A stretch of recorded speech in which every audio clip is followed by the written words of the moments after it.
এই জায়গায় যেটা এখন বললেন, স্যার বললেন যে ওকে আসতে হবে, এই ক্ল্যারিটি আর কনফিডেন্সটা কিভাবে? এটা তো সহজ ব্যাপার। কেন খাবো পাবো, যেহেতু প্রত্যেকেই খাওয়া দাওয়া করে, খাওয়া দাওয়া মানে খরচ করে প্রত্যেক মানুষ। স্বাভাবিক কারণে আমার 140 কোটির দেশ, এখানে আমার সামনে 140 কোটি লোক দাঁড়িয়ে আছে, রাইট। স্বাভাবিক কারণে ওরা প্রত্যেকেই কোনো না কোনো সময় এখানে আসবেই, যেহেতু ওরা খরচ করবে। আর আমাদের সিস্টেম হচ্ছে খরচ করলেই ভাই রিটার্ন পাওয়া যাবে। প্রফেশনটা আমাদের খুব হাইলি রেসপেক্টেড প্রফেশন, আর মাঝে মাঝে আমাদের রিজেকশন বইতে হয়, রিজেকশন শুনতে হয়। তাহলে যে প্রফেশন আর রিজেকশন, ওর মধ্যে একটা ক্ল্যাশ হয়ে যায়, একটা ইনসাল্টের ভাবে। এটা তো ন্যাচারালি আপনার সাথে হয়েছে প্রথম কথা। একেবারে। আর যদি হয়েছে, কিভাবে আপনি ওটাকে ম্যানেজ করে বেরিয়ে গেলেন? আমি বাচ্চাকে পড়াচ্ছি, বুঝতে পারলো না। স্বাভাবিক কারণে আমি কি করব? আমরা বলো ঠিক আছে, এটা এই পর্যন্ত হয়নি, আরেকবার। আমি কিন্তু ওদেরকে বলছি, ভাই তুমি যতক্ষণ না বুঝতে পারছো আমাকে কোয়েশ্চেন করো। তার অর্থ কি হলো? রিজেকশন তো প্রতি মুহূর্তেই হচ্ছে।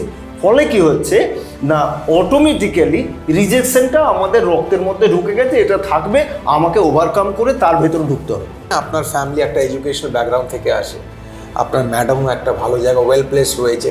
তো যখন আপনি এটা আরম্ভ করলেন বিজনেসটা, আপনি কি ফ্যামিলি সাপোর্ট তখন ছিল বা ছিল না, এটা একটু জানান আমাদের। আমি আসলে এই নেটওয়ার্ক মার্কেটিংয়ে 2004 সালে একবার ভুলক্রমে এসে গেছিলাম। নমস্কার, চিনতে পেরেছেন হয়তো, নতুনভাবে পরিচয় দেওয়ার আমার দরকার নেই।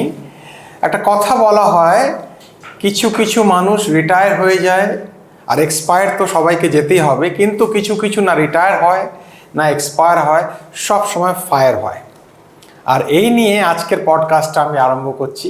আমাদের নতুন গেস্ট, নতুন পার্সোনালিটি, যিনি by profession he is a teacher and he expertise in chemistry. উনি ডানকুনি মেথডিস্ট স্কুলের একটা টিচার রয়েছেন, কিন্তু রিটায়ারমেন্ট ওয়ার্ড ওনার জীবনে নেই। আর আমরা সেলসে বলি যে সেলসে দু ধরনের লোক থাকে, একজন কনভিন্স করেন আর একজন এডুকেট করেন। আর যারা এডুকেট করেন তারা না বলেও সেলিং করে দেয়। আমার গেস্ট যিনি এসছেন, ওনাকে ইন্ট্রোডিউস করে দেবো। প্রোক্রিয়েটিভে উনি রয়েছেন আর একটা রেসপেক্টেড পজিশনে রয়েছেন। আজকে ওনার স্টোরি থেকে আমরা জানবো যে উনি কেন এই কাজটা করছেন, ওনার পারপাস কি লাইফে, উনি কিভাবে কথা বলেন, ওনার সাথে আমরা কি শিখতে পারবো। Without any further delay, ladies and gentleman, brother sister, let me welcome my new guest Giridhar Shankarji. Sir, আপনার স্বাগত জানাই। কেমন আছেন? অনেক অনেক ধন্যবাদ। আপনার সঙ্গে বসার এই যে সুযোগটা, এটা আমি ধন্য হয়ে গেছি। আমি অবশ্যই ভালো আছি, দেখে যা মনে হচ্ছে একেবারে খুব ভালো। Thank you sir. আমরা কথা বাড়াই না, এগিয়ে যাবো আমরা। স্যার, রিটায়ারমেন্ট ওয়ার্ডটা আমি ইউজ করবো না। একটা ফেজ শেষ হলো, একটা ফেজ আরম্ভ হলো। তাও এত বছর পড়াশোনা, এত বছর এডুকেশন দিয়ে, টিচিং দিয়ে আপনি একটা, আমি মনে করি ইকোনমিক্যালি ভালো জায়গায় দাঁড়িয়ে রয়েছেন। আর ন্যাচুরালি ভগবান করুক আরও ওটা বাড়ুক। তা সত্ত্বেও আপনি নেটওয়ার্ক মার্কেটিং প্রফেশনকে একটা জায়গা দিলেন। আমাদের কি জানাতে পারবেন কেন, কি কারণ ছিল, কেন আপনি প্রফেশনকে জায়গা দিলেন? ওয়েল, আমি আসলে 30 বছর ধরে টিচিং লাইনে আছি। Yes yes. আর যদি এক্সটেন্ডেড টিচিং পিরিয়ড বলি তাহলে আরও সেটা 12 বছর বেড়ে যাবে, কেন টিউশন নিয়ে শুরু করেছিলাম। এটা একটা প্যাশন, টিচিংটা আমার প্যাশন ছিল। যদিও আমি চাকরি শুরু করেছিলাম কেমিস্ট হিসেবে, কিন্তু পরে আমি টিচিং প্রফেশনটা যেহেতু ভালো লাগে, সেই কারণে বিএড করলাম এবং তার জন্য যতখানি কোয়ালিফিকেশন দরকার সেইটার দিকে এগোলাম। রাইট। 7 বছর কাজ করার পরে টিচিং প্রফেশনে চলে এলাম এবং স্কুলে প্রায় 31 বছর আমি কাজ করলাম। তারপরে ফর্মাল যে রিটায়ারমেন্ট, সেই ব্যাপারটা হয়ে গেল 2020-তে। 2020-র পরেও আমাদের যেহেতু লক্ষ্মী পুজো করতে হয়, আর অনেকে এই কথাটা বলেন, কেন টিউশনটাকে লক্ষ্মী পুজো বলেন, কেন লক্ষ্মী আসে। আমিও তাই করছিলাম। 2021 সালের 5 জুন আমি এই কনসেপ্টে এলাম। আমাকে সুকান্ত মুখার্জি, আমার খুব পরিচিত অনেক দিনের বন্ধু, ও দেখালো ব্যাপারটা। রাইট। আমার তখন এই কনসেপ্টটার সম্পর্কে স্বাভাবিক কারণে কোনো আগ্রহ ছিল না। রাইট। কেন না, একটা কম সময়ের মধ্যে আমি আমার ইনকামটা ছেড়ে আবার সেই রকম ধরনের ইনকামে পৌঁছে যাব, এটা কিন্তু আমার মানে চিন্তার বাইরে ছিল। উনি বললেন না সম্ভব। আমি বললাম তাহলে আপনি বলুন কি প্ল্যানটা আছে, সেটা আপনি বলুন। সেই মতো করে বলা হলো। দুটো কোয়েশ্চেন আমি জিজ্ঞেস করেছিলাম, ভাই আমি তো শুনেছি প্রোডাক্ট মার্কেটিং বলতে ওখানে দুটো কাজ করতে হয়। এক হচ্ছে মানুষজনকে ধরে আনতে হয়, এটা কিন্তু আমার পক্ষে সম্ভব না, হবে না। জি। 2 নম্বর হচ্ছে প্রোডাক্ট বেচতে হবে। আমি তো কোনো মানে যেহেতু আমি টিচিং প্রফেশনে ছিলাম, স্বাভাবিক কারণে আমার পরিচিত লেভেল প্যারেন্টস, তাহলে তাদের কাছে আমি ওই ব্যাগ ভর্তি করে জিনিসপত্র যদি নিয়ে যাই, তাহলে স্বাভাবিক কারণে এটা একটা অস্বস্তিকর। এবং কোনো কারণে উনি মানে আমার সামনে যিনি আছেন তাকে যদি উনি যদি বলেন যে আপনিও, তাহলে স্যার বলুন আমি কোন জায়গাটা দাঁড়াবো। কিন্তু সুকান্তবাবু বললেন যে না, এই ব্যাপারে কিচ্ছু করতে হবে না। আপনি পুরো প্ল্যানটা দেখুন। প্ল্যানটা শোনা হলো। শোনার পরে একটা ব্যাপার আমার খুব নাড়া দিল, খাবো পাবো। আচ্ছা।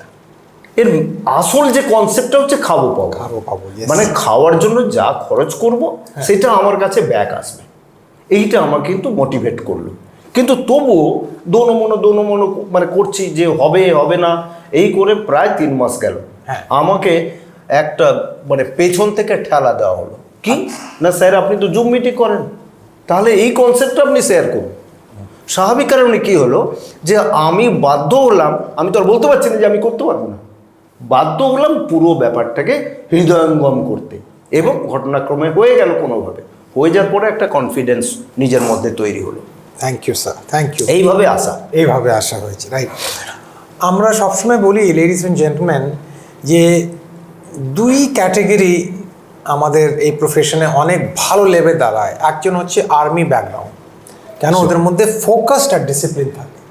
আর একটা হচ্ছে টিচিং ব্যাকগ্রাউন্ড, কেন ওরা এডুকেট করতে এক্সপার্ট।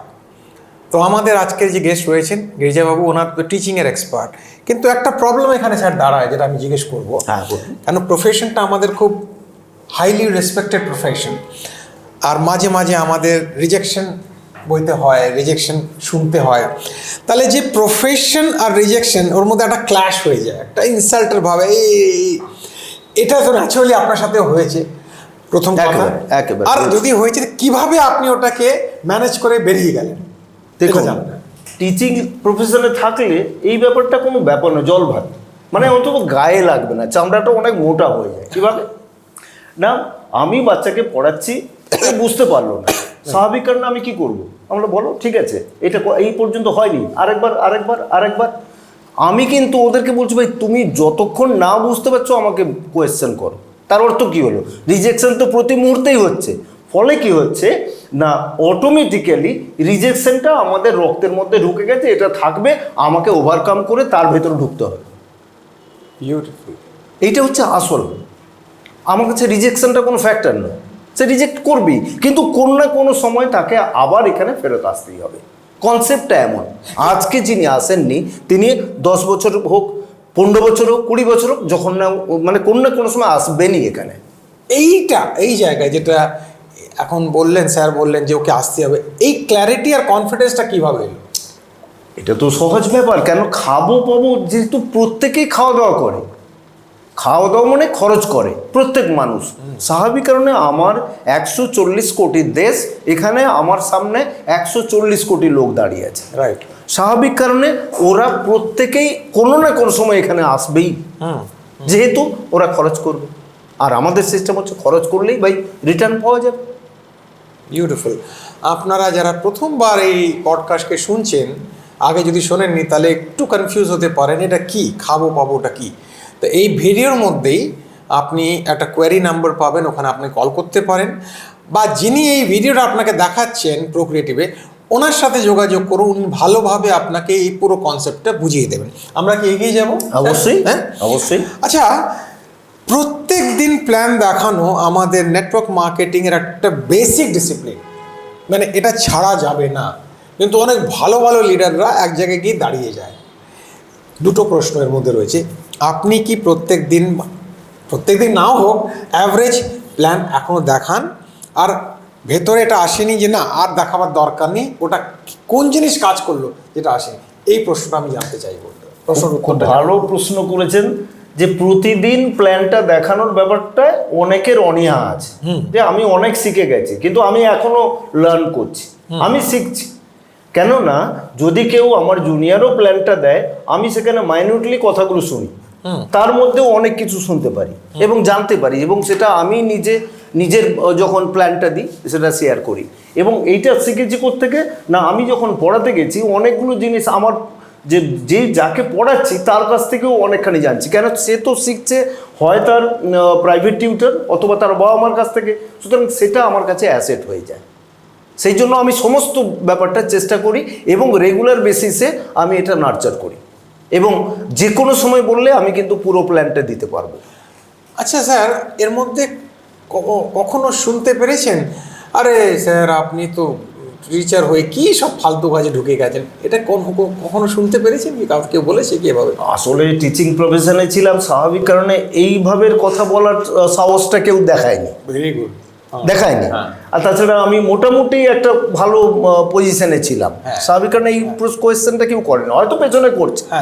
কিন্তু আমি তাদের উদ্দেশ্যেও একটাই কথা বলবো যে দেখুন ভাই, আপনি বাইরে থেকে সাঁতারটা শিখতে পারবেন, জলের বাইরে থেকে সাঁতারটাই শিখতে পারবেন, আপনাকে জলে নামতেই হবে। সুতরাং জলে নামলে তবেই সাঁতার শিখবে, সাঁতারটা শিখতেই হবে। Right right right.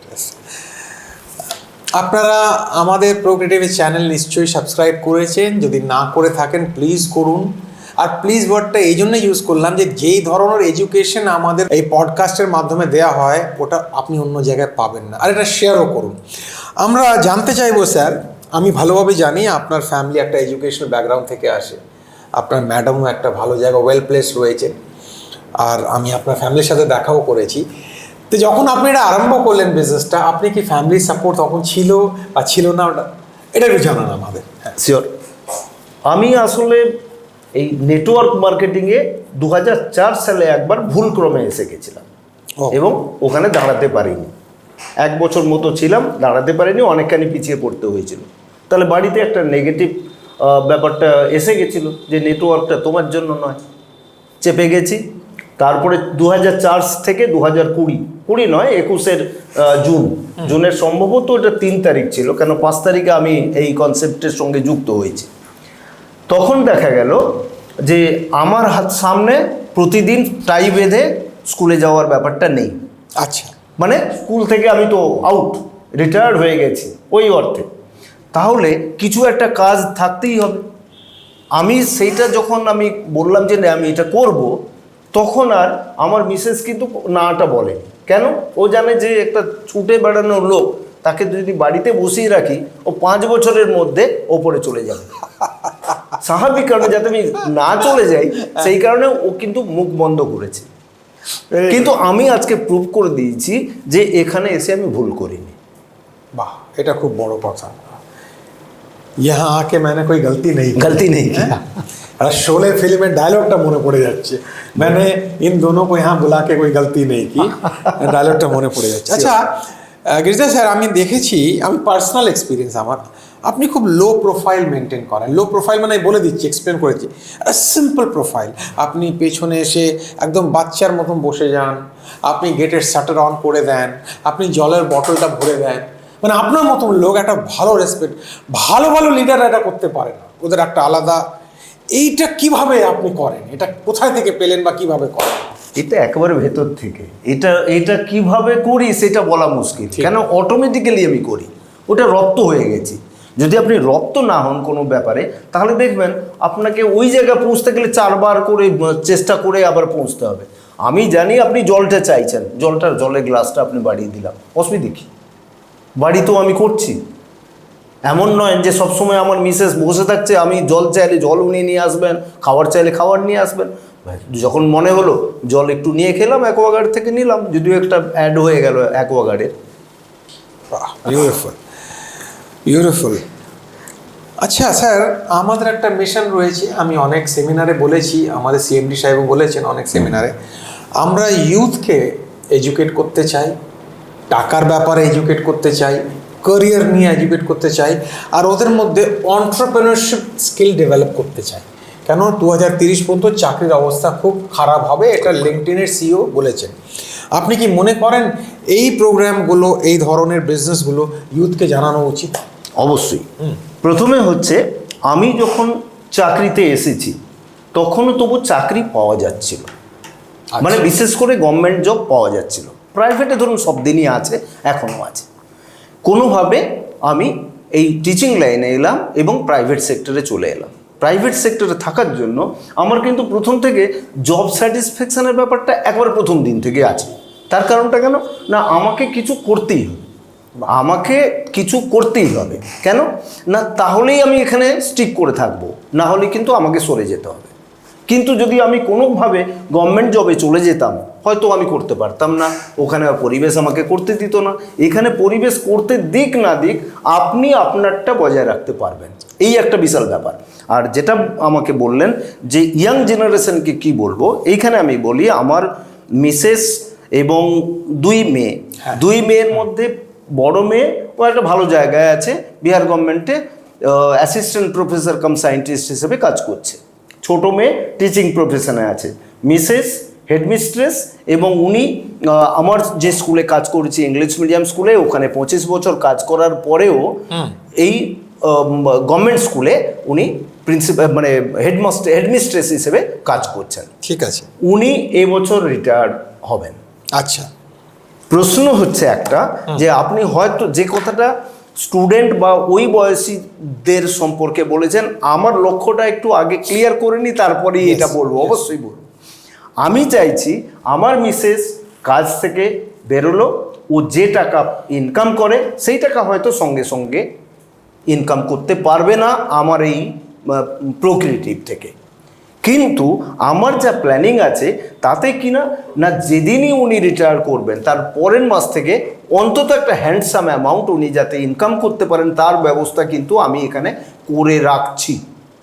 কেন ঝাঁপাবো আমি, কাজ ওনাকে করতে হবে না, তখন উনি সশরীরে আমার সঙ্গে কাজটা করতে পারবেন। এখন যেহেতু করতে পারছেন না, কেন, স্বাভাবিক কারণে প্রতিদিনের কাজটা অনেক কাজ। Right right right.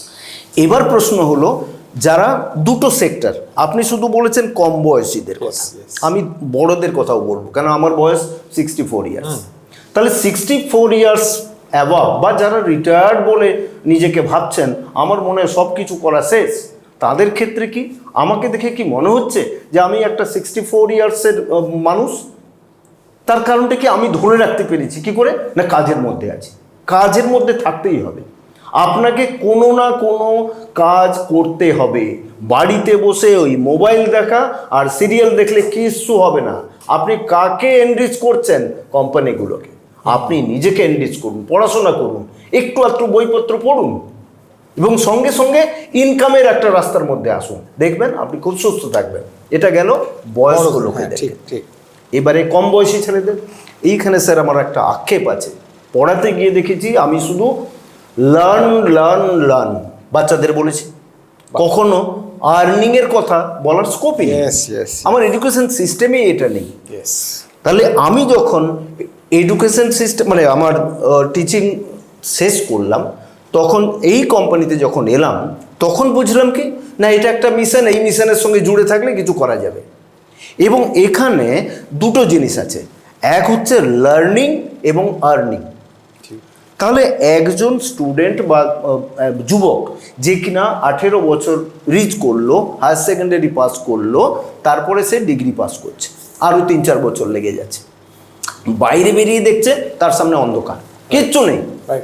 যদি বাবা মার সম্ভব হলো কোনোভাবে গাইড করা, হ্যাঁ বাবা থাকলে মা থাকলে এরকমভাবে আমাদের ছোটোবেলায় আমরা শুনেছি কোন না কোনোভাবে হয়ে যায়। এখন সে তো কম্পিটিশনের যুগ, সুতরাং আপনাকে কোন না কোনোভাবে যুদ্ধ করতে হবে। তাহলে যুদ্ধ করাটা কি হলো না, গভর্নমেন্ট সেক্টর, প্রাইভেট সেক্টর। তাহলে প্রাইভেট সেক্টরে জবের আনলিমিটেড স্কোপ আছে। আর বিশেষ করে আমাদের মতো ডাইরেক্ট সেলিং কোম্পানিতে নেটওয়ার্কিংয়ে অনেক স্কোপ আছে। কেন? নেটওয়ার্কে কাজটা একজন করে না, আমি কাজ করব এবং আমার সঙ্গে যারা আছেন বা যারা এই মিশনের সঙ্গে যুক্ত আছেন তাদের কাজের সঙ্গে কিন্তু আমার কাজটাও যুক্ত হচ্ছে। ফলে কি হচ্ছে, আমার ইনকাম লেভেলটা বাড়ছে। সুতরাং কম বয়সে যারা আছেন তাদের কাছে বলবো, পড়াশোনা শেষ করে নিজে ঘাবড়ে যাওয়ার কিছু নেই, পারিপার্শ্বিক বিচার করে দেখুন, চাকরি যদি হলো, না হলে চলে আসুন, আমাদের সঙ্গে যোগাযোগ করুন। আপনাকে যেই কিনা এই ভিডিওটা দেখার জন্য বলেছেন, বা আপনি যদি হঠাৎ করেই দেখে ফেলে থাকেন, তাহলে কোনোভাবে আমাদের মিশনের সঙ্গে যুক্ত হন। আমরা কিন্তু আপনার হাত ধরবই, এবং হাত ধরা মানে ছেড়ে দেওয়ার জন্য নয়, আমরা ধরবো এমনভাবে যাতে আপনাকে তুলতে পারি। এবং আমি এই ব্যাপারে আমার সিএমডি সুবোধ স্যারের জন্য, সুবোধ স্যারকে কৃতজ্ঞতা জানাচ্ছি যে তার মতো জায়গায় আমি একটা সুযোগ পেয়েছি। রাইট। ম্যানেজমেন্টের কাছে অবশ্যই এমন সুযোগ যেন সবার কাছে পৌঁছে যায়। Thank you sir, thank you. অনেকগুলো পডকাস্ট করলাম, অনেকগুলো করব, উপরওয়ালার মার্জি বাকি তো, কিন্তু সব পডকাস্টের মধ্যে আমি কিছু নিয়ে যাই। আর আপনাকে সত্যি কথা আমি জানাচ্ছি, ladies and gentleman, I am the most richest person. পয়সার দিক দিয়ে না বলছি, শুধু নলেজের দিক দিয়ে। Knowledge is the most powerful mechanism. শেষ করার আগে স্যার জানতে চাইবো, কোম্পানি ভালো, আমাদের প্ল্যান ভালো, প্রোডাক্ট ভালো, এর ওপরে আপনার মন থেকে দুটো কথা জানতে চাই। কি এমন জিনিস যেটা একদম সব থেকে আলাদা প্রোক্রিয়েটিভে, ওটা বলেই আমি কনক্লুড করব, যদি আপনি জানাতে পারেন। অবশ্যই এই নিগূঢ় রহস্যটা স্যার জানতে চেয়েছেন। এখানে আমরা বললাম কি, খাবো পাবো, খরচ করব, তার জন্য আমাকে সুযোগ করে দেওয়া হয়েছে যে আমি রিটার্ন পাবো। এটা পদ্ধতি কি বিভিন্ন জায়গায় বিভিন্নভাবে আছে। কোনো কোনো জায়গায় দেখবেন পয়েন্ট সিস্টেম আছে এবং সেটা পরে রিডিম করা যায়। আমি দেখেছি জামা একটা কিনতে গেলাম, 2000 টাকার জামা আমি 3000 টাকা দিয়ে কিনলাম, পরের বারে যখন আমি কিনতে যাব আবার 3000 টাকা দেবো, ওই আগের 1000 টাকাটা ওখানে অ্যাডজাস্ট হলো। তাহলে কোম্পানি ব্যবসা করলো কার উপরে? আমার টাকার উপরে। কিন্তু এখানে ব্যাপারটা একটু অন্য ধরনের। আপনি কিনলেন, খরচ করলেন, এবং সেইখানে একটা জেনারেট করলো পয়েন্ট। অবশ্যই এখানে পয়েন্ট, এটা হচ্ছে রিওয়ার্ড পয়েন্ট। এই রিওয়ার্ড পয়েন্টটাই হচ্ছে মিরাকেল। এই রিওয়ার্ড পয়েন্টটা আপনার যদি কেনাকাটার জন্য আপনি একটা রিওয়ার্ড পয়েন্ট পেয়ে থাকেন, তাহলে ওখান থেকে একটা ভালো ধরনের ভালো রকমের ইনকাম হবে। এই কথাটা যখন মাথায় এলো, তখন আমি আমার বাড়ির সবাইকে বলে দিলাম, ভাই কেনাকাটা করো প্রোক্রিয়েটিভের মাধ্যমে। কেন না, এখানে ভাবে করলে মানে আপনার অনলাইন বা অফলাইন কেনাকাটা যাই করুন না কেন, এখানে আপনি পাবেন কি রিওয়ার্ড পয়েন্ট, এবং সেই রিওয়ার্ড পয়েন্টের জন্য একটা বিশাল অ্যামাউন্টের টাকা ক্যাশব্যাক করতে পারবেন। সুতরাং প্রোক্রিয়েটিভের সমস্ত মেম্বারদের বলছি, আপনারা সমস্ত খরচ খরচা প্রোক্রিয়েটিভের মাধ্যমে করুন, এবং না মানে আরপির সংখ্যাটা যতটা সম্ভব বাড়িয়ে রাখুন। এই যদি আপনি এটা বাড়াতে পারেন, তাহলে ভবিষ্যতে আর আপনাকে ফিরে তাকাতে হবে না, যেটা অর্থনৈতিক স্বাধীনতা নিয়ে কোনো দিন প্রশ্নটা আসবে না, বা আপনার রেস্টুরেন্টে গিয়ে ডান দিকটা দেখতে লাগবে না। এই বলে আমি বলবো, প্রত্যেকে এই মিশনের সঙ্গে যুক্ত হন, এবং যখনই সুযোগ পাবেন তখনই নামটা লেখান। থ্যাংক ইউ স্যার, আমরা আপনার সঙ্গে আছি। তাহলে ব্যাপারটা দাঁড়ালো, আপনার বাড়ির খরচা একটা গ্যারান্টিড ইনকাম প্রসেস হতে পারে। একেবারে প্রোক্রিয়েটিভ দাঁড়িয়েছে, আর আমরা দেখছেন নতুন নতুন জিনিস করছি, আমাদের সাথে খুব ভালো ভালো লোকরা যুক্ত রয়েছে। আমরা শুধু মেম্বার তৈরি করি না, আমরা শুধু ওই কী বলে চেন তৈরি করি না, আমরা মানুষের জীবনকে পরিবর্তন করার চেষ্টা করি। অবশ্যই করি বলবো না, চেষ্টা করি। We try our best to transform the lifes of people. এই নিয়ে লেডিস এন্ড জেন্টলম্যান, আমি আমাদের আজকের গেস্ট গিরিজাবাবুকে ধন্যবাদ জানাবো। থ্যাংক ইউ স্যার, অনেক টাইম দিয়েছেন। আবার আমাদের কথা হবে অন্য কোনো পডকাস্টে, আরও নতুন কথা আপনার সাথে জানবো। আর আপনারা কি করবেন? কিচ্ছু না, সাবস্ক্রাইব করুন, বেল আইকন প্রেস করুন, চ্যানেলকে শেয়ার করুন, আমাদের সাথে যোগাযোগ রাখবেন। Stay connected, god bless, take care, thank you, নমস্কার। অসংখ্য ধন্যবাদ আমাদের এই ভিডিওটি দেখার জন্য। এরকম আরও নতুন নতুন ভিডিও দেখার জন্য প্রো একাডেমির অফিসিয়াল চ্যানেলটিকে সাবস্ক্রাইব করুন, লাইক করুন, কমেন্ট করুন এবং শেয়ার করুন। Thank you.